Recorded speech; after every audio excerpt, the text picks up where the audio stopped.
చూస్తూ ఉంటే ఈ జన్మకి ఇది చాలు అనిపిస్తోంది.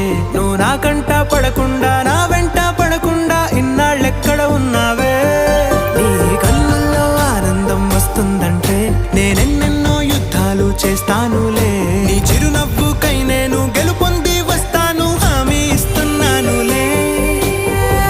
ఒకటో ఎక్కం కూడా మరచిపోయేలాగా ఒకటే గుర్తొస్తావే, నేను చూడకుండా ఉండగలనా? నా చిలిపి ఎల్లర్లు నా చిన్ని సరదాలు నీలోను చూశానులే.